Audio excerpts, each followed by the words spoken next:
Hello, everyone, and thank you for joining us. Whether you're joining us for our live premiere during Healthy Relationships Week for the Healthy Relationships Initiative, or whether you're tuning into this video later. My name is Camilla Dos Santos, and I am the Program Coordinator for the Healthy Relationships Initiative. We are a partnership between the Phillips Foundation and UNC Greensboro, and we're located in the Center for Youth, Family, and Community Partnerships. I'm really excited about today's program, and I'll introduce our speakers in just a minute. But our topic today is young love, and we'll be talking about how to set the tone for a healthy, happy, and safe marriage for younger couples or couples that might not be used to being in committed relationships. And so today, I am excited to introduce both Lauren Bowman and Kalie Moore, and they'll tell you a little bit more about their professional background and their experiences and why they're here joining us today. So I'll go ahead and let you get started. Why don't we start with Lauren? Hi, I'm Lauren. I'm the Director of Marriage and Family Services at Wynns Family Psychology. Wynns is based out of Greensboro, Cary, and North Raleigh. So we have offices in all three locations. We provide therapy for all different types of services. But my particular specialty is working with relationships. So I'm very excited to be here today. And I'm Kalie. I'm a clinical therapist, and I also have a passion for relationships and, like Camilla was saying, just healthy and happy marriages in particular, but also love to work with different family members, kids, young adults, and things like that. So a pretty varied caseload a lot of the time. Yeah, and we're so glad to have the both of you. I think your wide range of experiences working with kids and families and couples who have been together for a little while and a long while really kind of give you some unique insights and perspectives and some strategies to really help young couples get started on the right foot. And just a fun fact, this is not our first time working with Lauren and Kalie. They did a wonderful program for us not too long ago on how engaged couples can get started on the right foot. So if you find yourself sort of either engaged or in a committed relationship or at the start of your marriage, there's an HRI resource for you. And we're grateful to have Lauren and Kalie back with us again today. So let's go ahead and kind of dive right in. We know that relationships are tough, right? And it's no secret that couples today, especially younger couples, they face some different obstacles and barriers to having healthy relationships. Between, the social media, the access to information, the access to other people and other people's lives, and the room for comparisons that we can make, changing roles in relationships. I mean, there's just so much that really can make it difficult for a couple to set a healthy tone for their marriage. So to kind of get us started, what are some of the obstacles that younger couples face today that maybe couples in the past didn't face as often? I think the one that we talk about the most is the comparison trap. And so you kind of alluded to that. And so that is with social media, it is with the access to the internet and different couples that you can compare yourself to. And it's very challenging, even when we talked about engaged couples with weddings, that comparison that we do about who has the best wedding. I want mine to look like this. And it really takes the focus off of the couple and who they want to be rather than really investing in what their future can look like. It's really easy to let your priorities get lost in what you're seeing on Facebook and Instagram, and to see all those pictures of whether it's weddings or newlyweds or someone's vacation, whether it's a friend or just an acquaintance. And without even thinking about it, we compare our own relationship to that and just start wondering, why doesn't my relationship look like that? Why didn't my wedding look like that? How come we can't go on a vacation, to the Caribbean or whatever the case may be? It's really easy to just let those thoughts go, and they don't stop unless you are intentional about stopping them. Yeah. One of our favorite quotes is that comparison is the thief of joy. And so, a healthy relationship can bring you a lot of joy, but the more we compare, the more it steals that joy. Right. Yeah, I appreciate that. And I love that quote. I have it in different places in my office because it's a great reminder. And I think one of the things that you both sort of mentioned that stuck out to me is that we can kind of get stuck in this comparison game without even knowing that we're doing it, right? And so sometimes we're just scrolling and our mind goes to this, why didn't my holiday look like that? Or why doesn't my Valentine's Day look like that? And we might not even know that we're doing it. And that can sort of impact how we relate to our partner. So can you talk a little bit more about just how, all these obstacles, specifically sort of comparing your relationship, how does that prevent you from being happy or achieving that marital health? Well, I think underlying the comparison trap is expectations, which we also talk a lot about. And that's also something else that we don't necessarily realize we're coming into a marriage with, but really taking time to focus on, okay, what are my expectations? Are they realistic? A lot of times they aren't.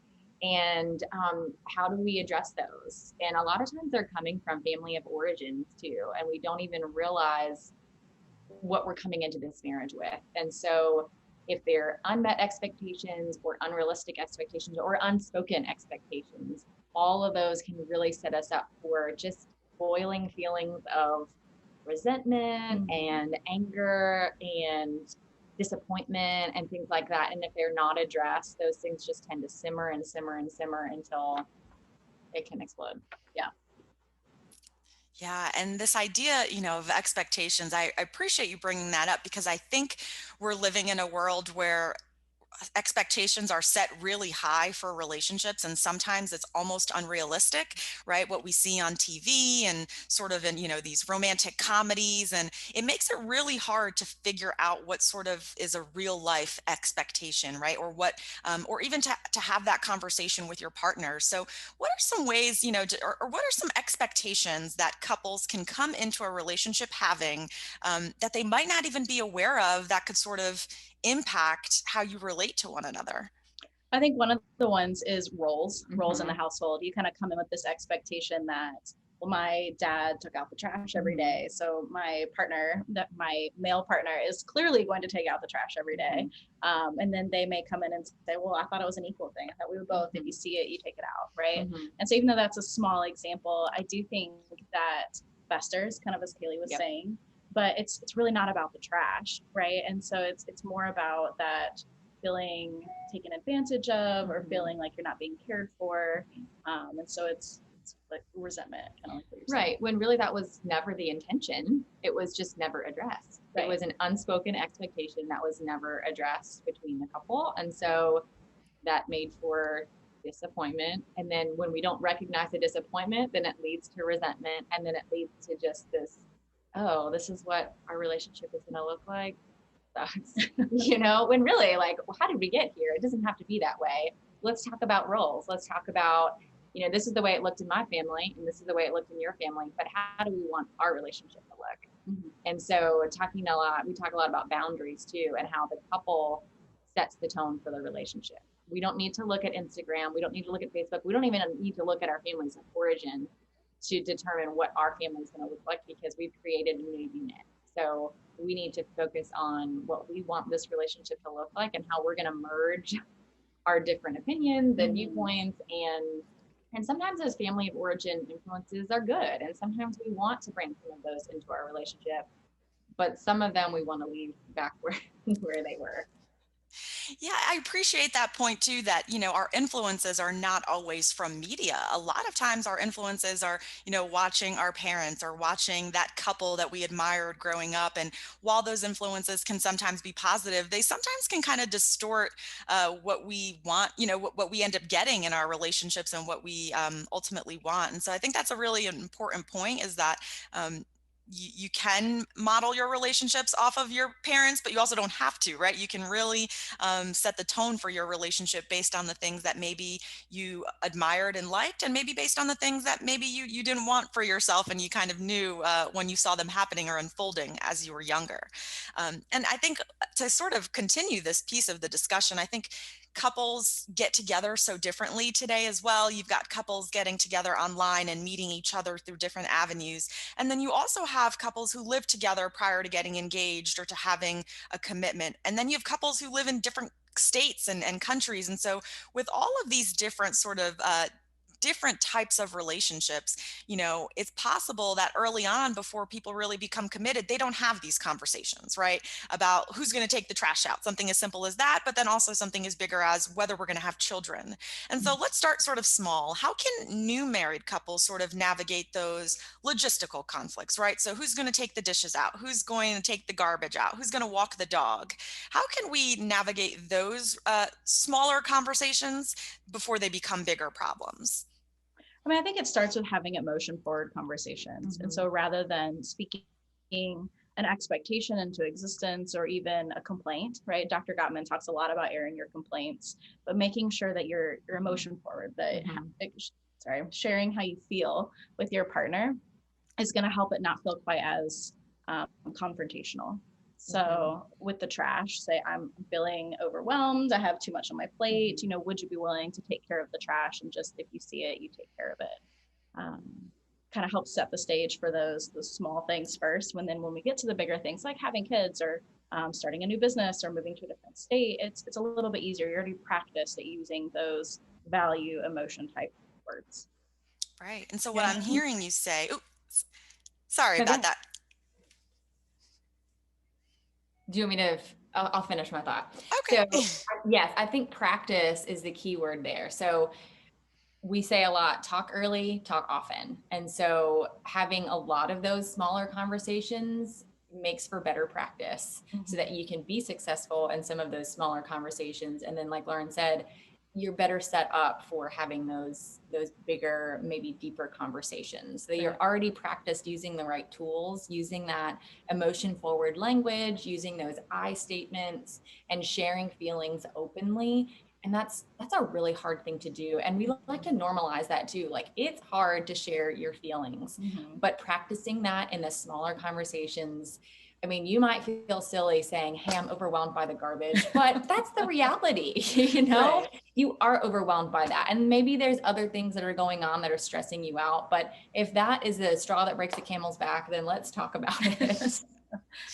Right. And so I'm hearing you both say a couple of things. I think the first thing that really stood out to me is this idea of just using I statements instead of waiting to get angry and waiting before that small problems become something that's really emotional for you and kind of tense, and then sort of starting that conversation already on the bad foot. So really just being preventative, using I statements, and then not being afraid to say how you feel. And that's a really good point about sometimes it just feels a little awkward to say, I am very stressed out by the dishes or the garbage that needs to go out. But when it's just one more thing on a very busy day and many different responsibilities, that could be the thing that really stresses you out and causes you and your partner to potentially have a conflict. So this idea of just practicing those small moments, especially when in the day-to-day, it could be easy to lean away from those moments and not really focus on them. So I'm hearing you say to just really take advantage of those small moments to practice so that when it's time for game day and you've got a really big discussion, you've got all those skills. Absolutely. Yeah. And so, this kind of gets me into this idea of, and you've mentioned Dr. Gottman. So this is something that I always read a lot about him, is just this whole concept of unsolvable conflicts. And this idea, I think couples, especially younger couples, might have this idea going into the relationship that there's a resolution to every conflict. And so can we talk a little bit about that and just unpack how, not every conflict can in fact be resolved? Yeah, I think he would even say that over 70% of conflict is unresolvable, that it's things that you're going to have an impasse about. And so one of the things we talk about is collaboration. And so how to work through that conflict in a way that's collaborative. So you're sharing how you feel about it. You're sharing what's important to you, those value statements. And then you're working through, okay, what is best for our relationship? Yeah. And I think that 70% statistic scares us. 70% is not going to be resolvable. What do we do with that? But we want to normalize that too. That's normal. It's okay. And conflict doesn't have to be scary. Conflict, like Lauren likes to say, is a way to connect. It's the price we pay for a deeper level of intimacy. And honestly, if we're patting ourselves on the back because we've never ever had an argument in 5 years, we're probably not that close. Right. You're just not, that tells me as a therapist that there's probably more avoiding going on than there is connecting.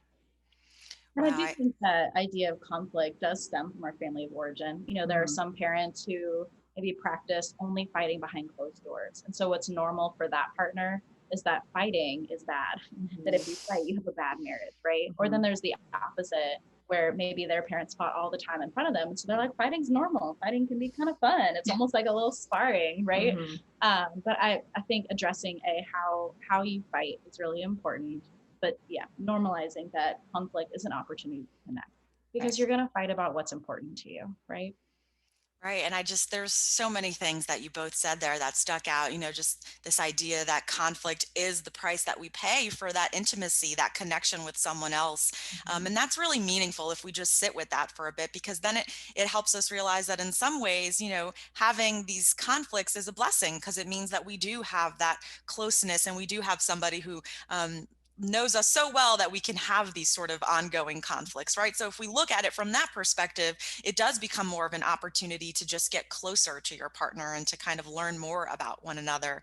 And this whole idea of 70% of conflict not being solvable, to me, that's pretty liberating.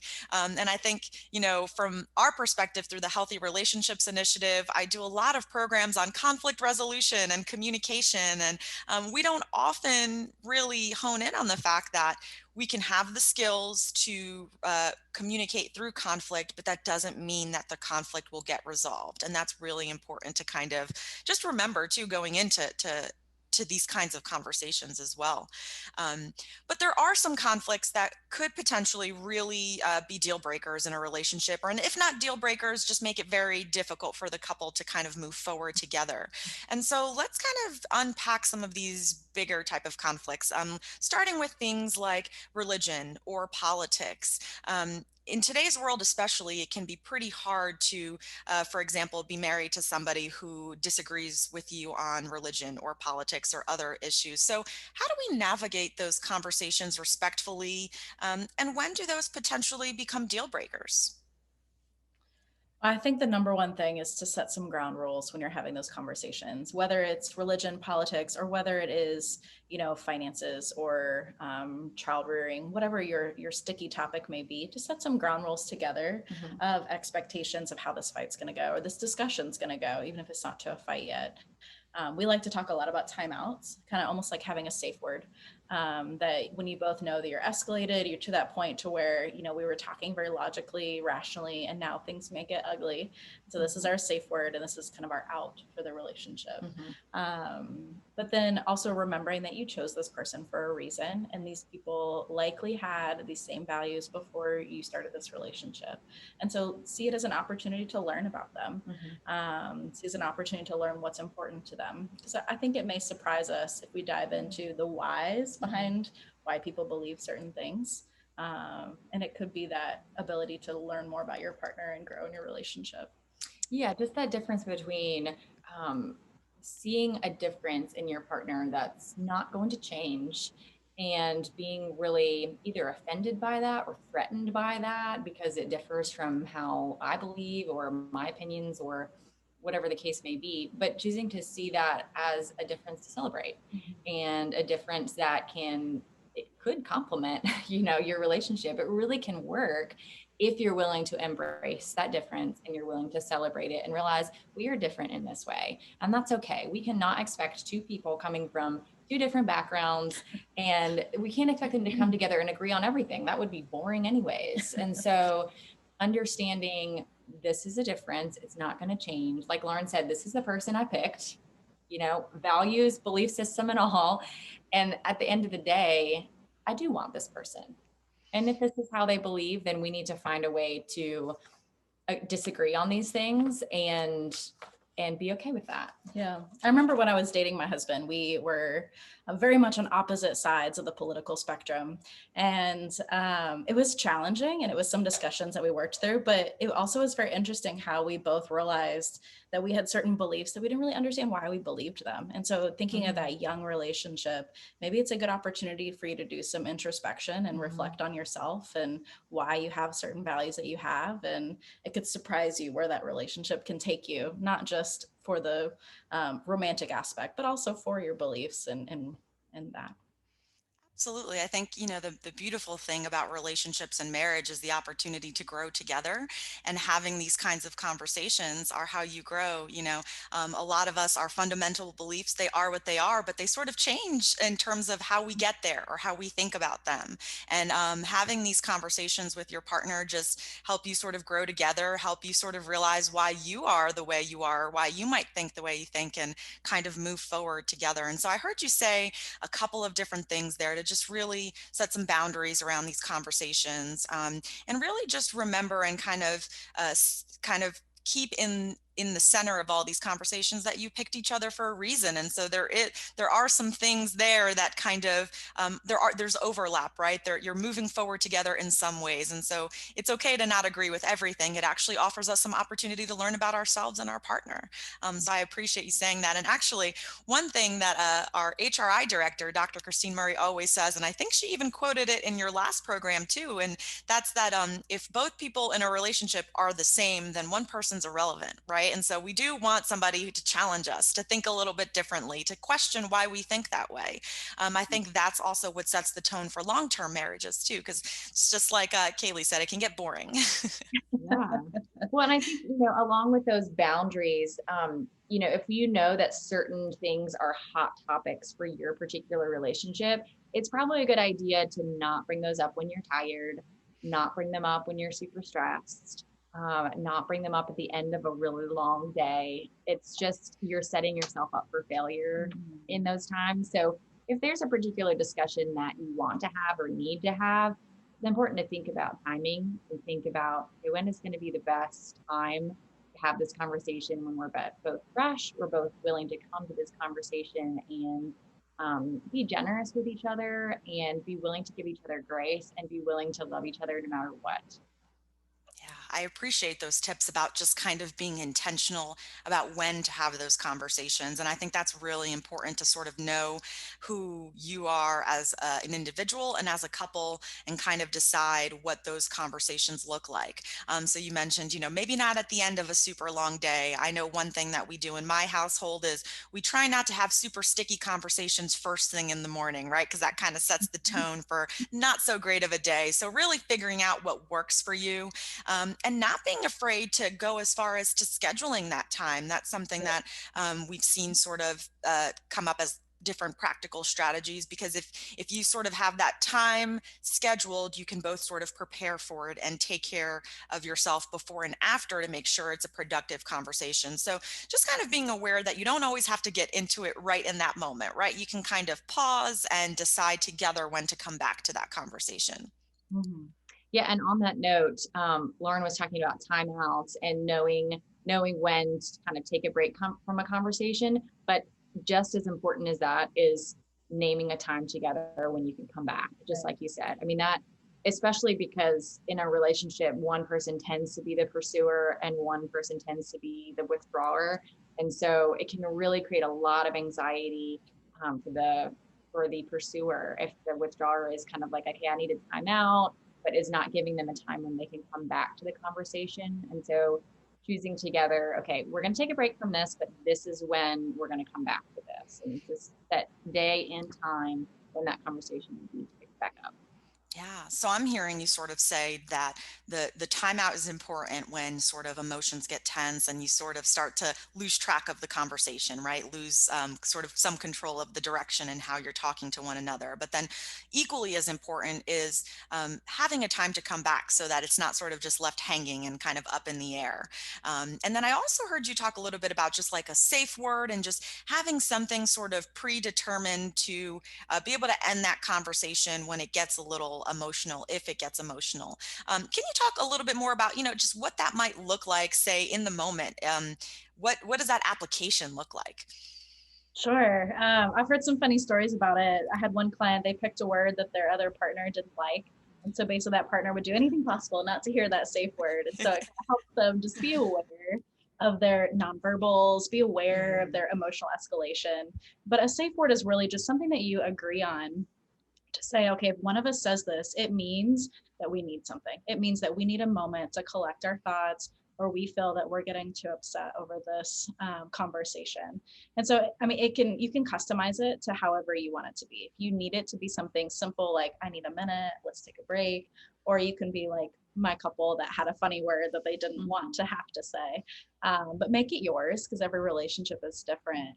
But it does kind of cue that timeout protocol that, some of the things, the guidelines that we say is if you initiate a timeout, it needs to be the amount of time before you have that follow-up conversation needs to be more than 20 minutes, but no greater than 24 hours. So somewhere in that sweet spot to where the moment isn't passed, but you have time for your heart rate to come down, for your blood pressure to normalize, and you can be your best self again.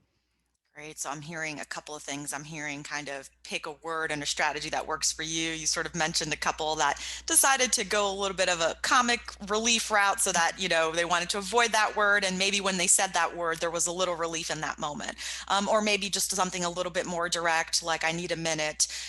Or just even, I would think, just a physical sign or something, or a symbol, or to show your partner that in that moment you need a break.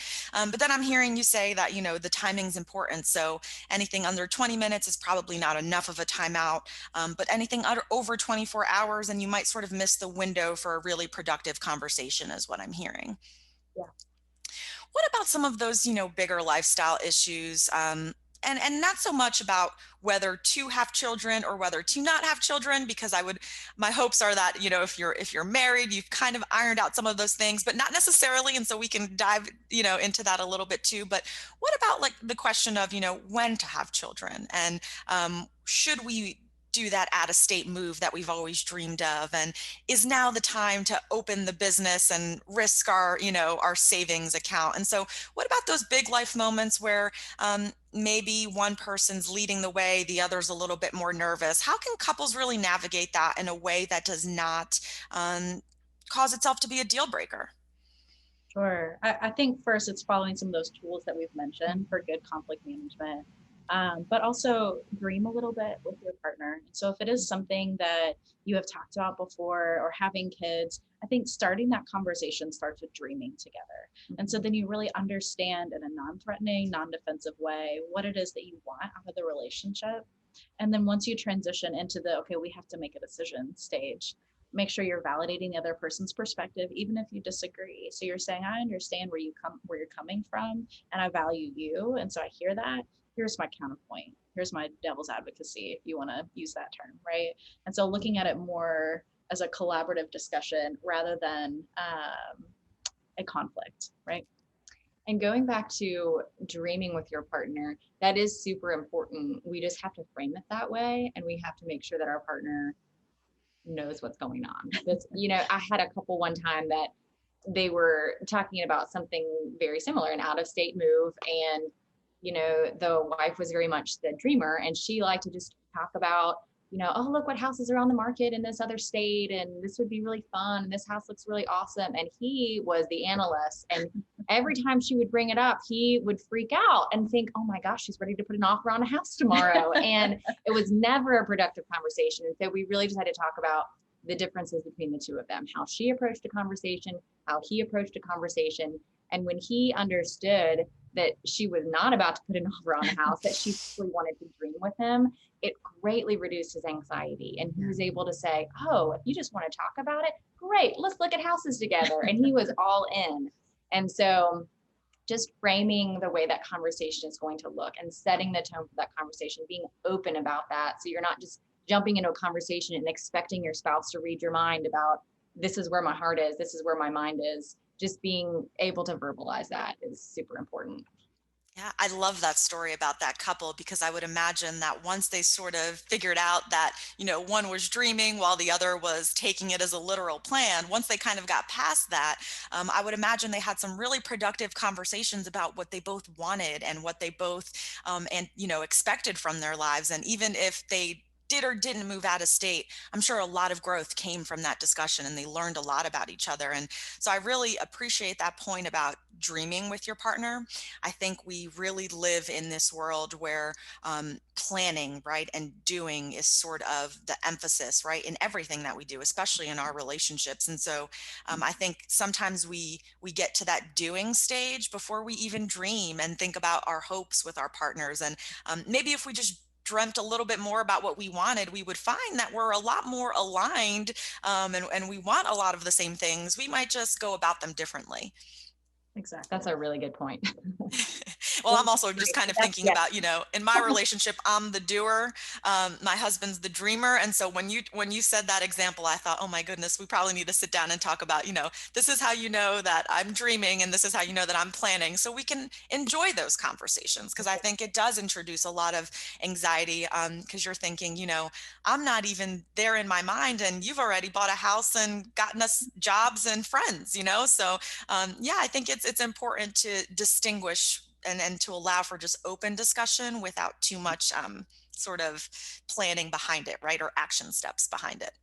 Yeah, and once you realize that about the two of you, it can be a really beautiful complementary thing. And I like to call it the kite and the string. And with my husband and I am always the kite and he is always the string. And sometimes it frustrates the kite when the string is trying to, tighten his grip.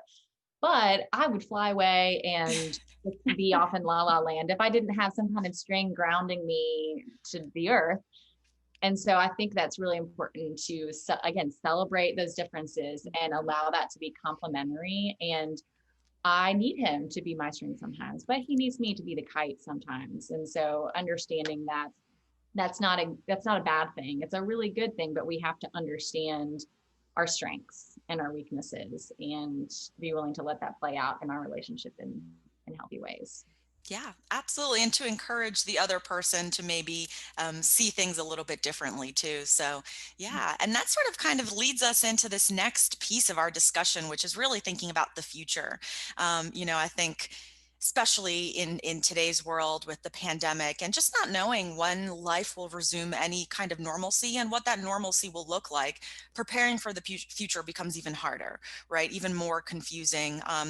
It's stressful, it's exciting, but how can young married couples sort of, because it feels a little bit different, right? When you're having conversations before marriage, they feel a little bit like dreaming, right? They don't feel like necessarily real life, because you're not living it. And things just hit a little bit different when that person is your husband or your wife. And so what are some ways that couples can sort of prepare for big life changes before they happen? And also thinking about the fact that we don't have control over big life changes sometimes, right? So sometimes we get that promotion and we've got to transfer, or sometimes we get a surprise baby, right? And so things just happen.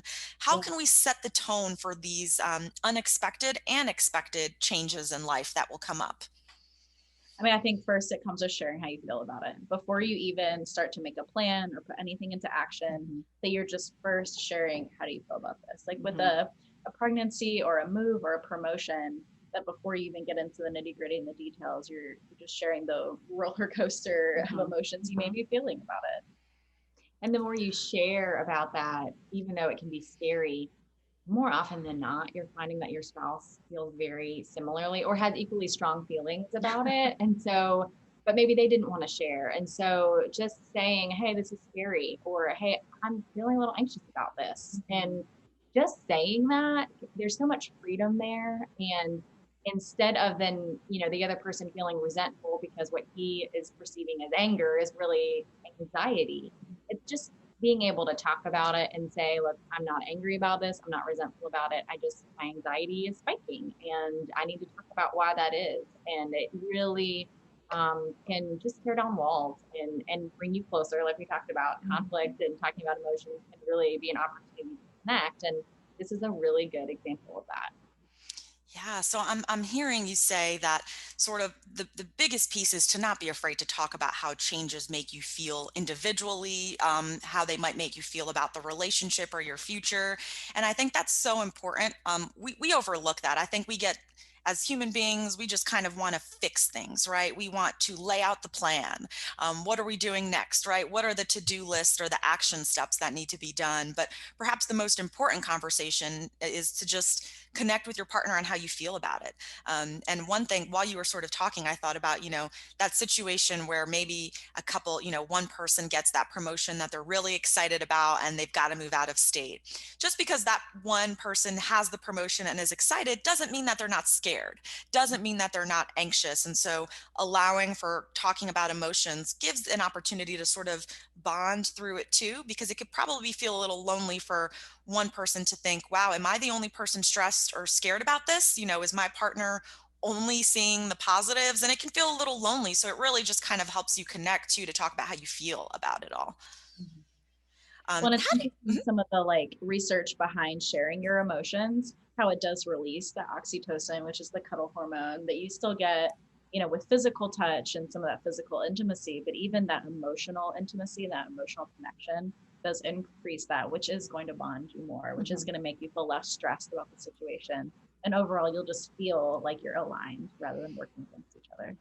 Yeah, I think the thing about relationships and marriage is that the more vulnerable we are, the more opportunity we really have to kind of build that intimacy and connect. But vulnerability is terrifying, right? And it's so hard and scary, especially when we're feeling negative or not very confident about a particular situation.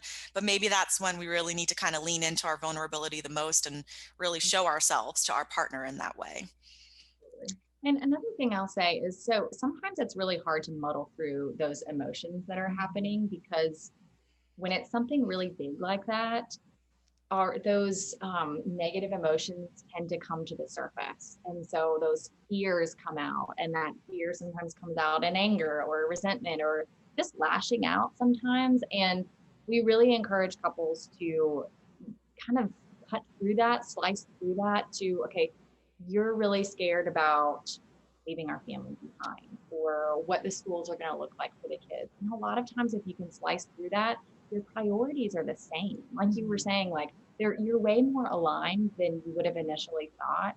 But because it's so hard to muddle through those negative emotions sometimes, I have to give a plug for therapy here, because it really can be helpful to go to a therapist and get some help slicing through those emotions and help just navigating some of those conversations. It doesn't have to be a long-term thing. It's just and there's no shame in that either. It's hard to get through some of those emotions and those hard conversations. So just getting some outside help can be really, really beneficial. Mm-hmm. Yeah, I love that you said that, Kalie, because one of the things that we talk about a lot in the Healthy Relationships Initiative is that you don't have to go to counseling or therapy for crisis situations only, right?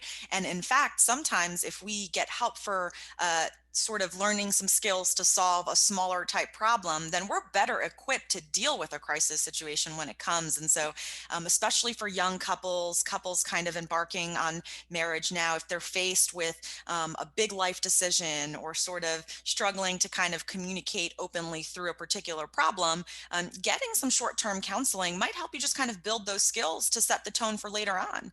And so maybe an opportunity to talk through a job change or an out-of-state move with a professional will only set the tone for a more productive conversation when it's about, babies and how are we going to raise our children and what do we do once our parents start to age and those kinds of conversations. Definitely.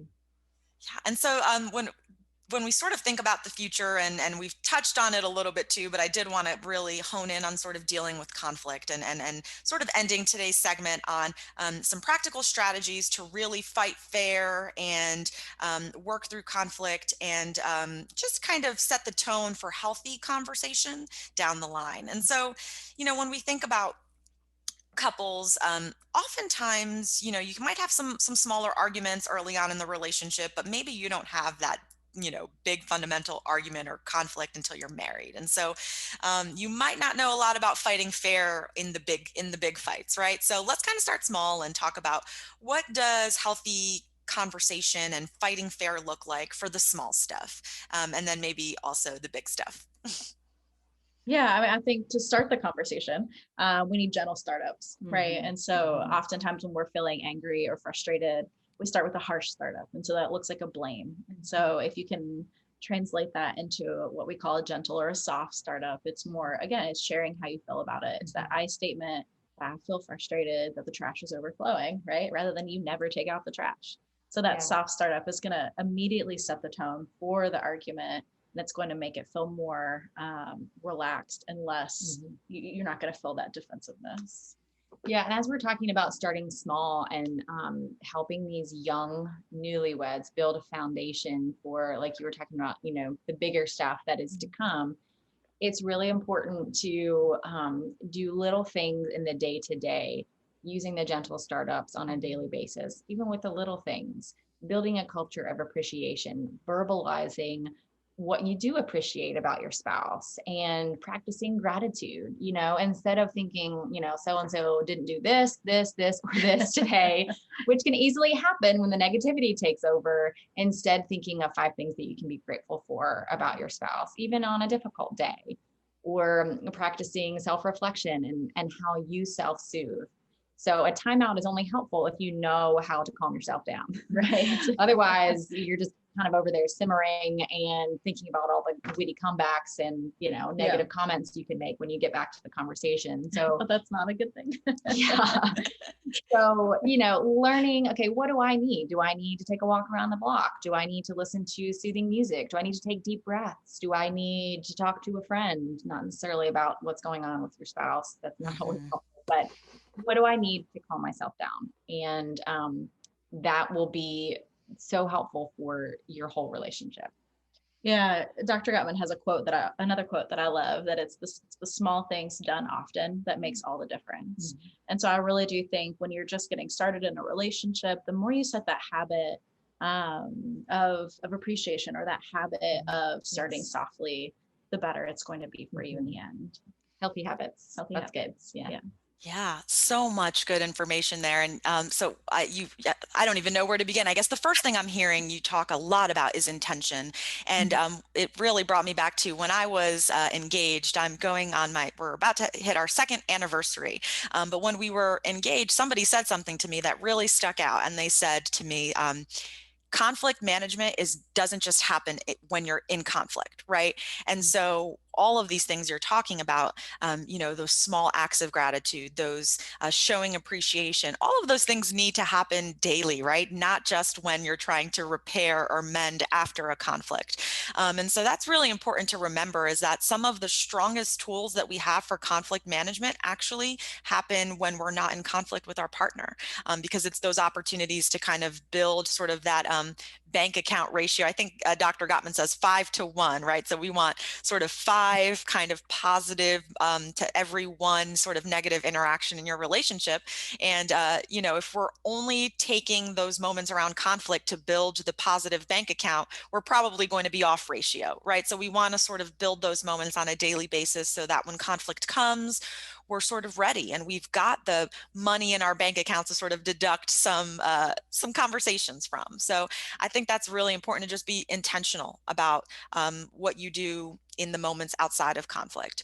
But then I also heard you say, in terms of timeout, it's not just about walking away from the conversation. There needs to be some self-work too, right? Some intentional self-work. And I think that's really important. I know that sometimes, it's easy to sit and stew. And then when you come back to the conversation, you're almost angrier than before the timeout. So having some individual practices to help you sort of self-soothe, and having an ongoing self-care practice is probably a really great way to help manage your conflict in your relationship as well. Yes, definitely. We love self-care. Yes. And so sort of to just kind of wrap up our conversation, we've talked a lot about fighting fair, but what are maybe some signs that couples need some professional help to get through some of these conversations? I think, I would love to sort of end today with having couples have an understanding of maybe when they need to tap into some professional help before, early problems become a marriage crisis. Well, so we love to talk about couples counseling, similar to going to the dentist, that if you wait to go to the dentist until you need a root canal or you need a crown, it's going to cost a lot and it's going to be painful. But if you go regularly, like you do to get your teeth cleaned, then you're not as likely to run into those big issues, right? Couples counseling is the same way, that when you start to see that maybe you're just not able to work through a couple of concerns before it gets to that point where you're like, I can't stand the air this person breathes, maybe come in and talk to someone. And it doesn't have to mean that you're there for 2 years. It could just be, 8 to 10 sessions or 5 sessions. But thinking of it more of that preventative maintenance rather than reactive maintenance. And I think part of that is just trying to take the stigma away from therapy, because even if one spouse says, hey, we really just can't get to the bottom of this, let's go in and see someone, there's almost an immediate, hey, we don't need that. What do you mean we need to go to therapy? And this is an uphill battle, it feels like, for therapists, but we really want to reduce that and just help couples to know there is no shame in getting help. There is no shame in asking for help, because it's very normal to get stuck. And it's not necessarily a bad thing as long as you make sure it doesn't get worse. Right. And that's when we can really feel like there's no way out, is when we have just been beating our head against a wall because no one is able to muddle through the emotions, and no one is able to, there's no give and take anymore. It's just all negativity. And once you get to that point, it's really hard. But if you can agree to just go and see someone when things start to get a little tough, or when the negativity starts to build up a little bit more than you're comfortable with, pick up the phone, get an appointment, and see how it goes from there. More often than not, the therapist hopefully will be very solution focused and be able to say, okay, this is what we need to start with. This is what we need to work through. And we like to say our job is to make ourselves obsolete. We don't want you coming to see us forever. We want to give you the tools so that you can deal with problems as they come at your relationship, and that you can be happier and healthier and safer because of your time with us. Exactly. Yeah, I think people we sometimes talk about is a mentorship. Sometimes therapy can be hard to access based on where you live or finances, whatever it may be. And so finding a couple that you respect and that you find has a healthy marriage and they work through things very well, and have them kind of come alongside you and walk through life with you. So that can be, it's not the same as professional help because it's not necessarily tools focused, but it can be very enriching and help to kind of pour some wisdom into your relationship. That can even be preventative too. Absolutely. If you do that, I love the idea of newlyweds even doing that from the get-go. So that, especially if you didn't have a relationship that you could really look up to from your family of origin, finding a couple who can mentor you and that you can look up to as a couple can really honestly head off a lot of future conflict. And because you have something to look at and say, well, this is how they deal with conflict, or this is how they deal with problems that come up. Let's try that. And that can be helpful.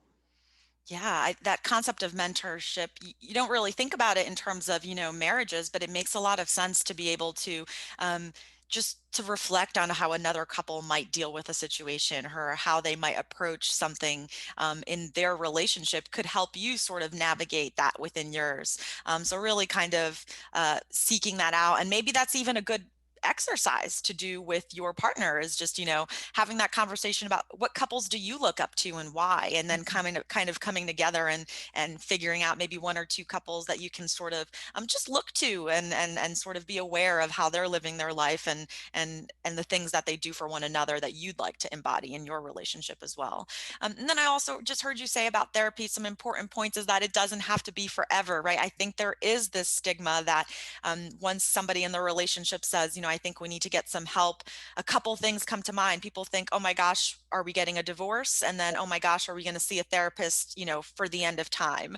And that's not necessarily how it works. And in fact, it could just be a short solution focused sort of, 4 to 8 sessions to just kind of get you through the hump, and to get you to sort of get you unstuck, which, as you mentioned, it can be really easy to get stuck. So, and I think having a healthy sort of having both that mentorship and then also potentially having that counseling are 2 really great strategies for couples who are engaged as well. So not necessarily even married. Yeah.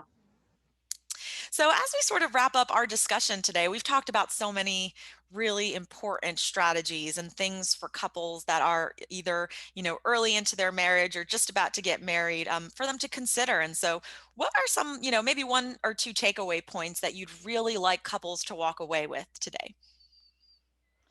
I think start small. You know, that it doesn't have to be the big things that you address first. And it is about that habit making. Yes. And Habits and practicing. Yeah.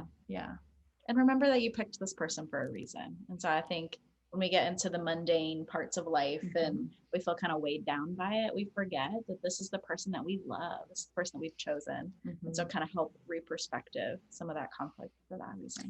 Yeah, defining the purpose of your relationship and realizing, okay, if the purpose is for us to be happy all the time and for, you know, this person to fulfill us completely, we're probably going to be let down because we humans tend to let each other down. But if we look at the purpose and define our purpose as wanting to love and be loved unconditionally and wanting to be on the same team as another person for your whole life, that really reframes the idea of what this relationship can look like. And it doesn't put so much pressure on the other person to be your end all be all the time. Or for you. Yes, exactly. I mean, that's a lot of pressure on one person to be this person's happiness all the time. And so realizing that through thick and thin, we are in this together. We are a team. You know, even when we're struggling, we're a good team. And our desire is just to love and be loved. And this is the one person that, you know, is supposed to be unconditional, you know, as much as we can. So that's really important too, to kind of at the end of the day, there's going to be conflict and there's going to be trials in life that we go through, but at the end of the day, we're in it together. Yeah, such great takeaway points. I think it's just important at the end of the day to remember that the person in front of you is the person that you chose, right? And they chose you. And I think that it's easy to lose sight of that in the just difficulties of day-to-day life. And it's easy to kind of to let that person who's closest to you kind of get the worst of you sometimes. But just remembering that you're in it together, that that's your person to kind of get through these trials. And for the thick and thin of life, that sort of, if we don't lose sight of that, then it's easier for us to at least remember why we're in this, right? And remember the things that keep us kind of together. And so I really appreciate those takeaway points. And for those of you joining us today, we really hope that you've gained some valuable insights to really set the tone for your marriage. Through the Healthy Relationships Initiative, we believe that having healthy, happy, and safe relationships of all kinds, but especially our romantic relationships, help to improve all aspects of our lives, right? When we feel like the person in our corner has our back, and when we feel like that relationship is healthy, happy, and safe, other aspects of our lives really do open up. And so we are so grateful to Lauren and Kalie for joining us today and being a part of our first virtual Healthy Relationships Week. We're really excited about it and really grateful for your time today. And thank you for joining us. So take care and tune in later today for our second video on how to set the tone for a healthy, happy, and safe marriage, featuring a married couple sharing their insights. So thank you so much, Lauren and Kalie. We appreciate you today.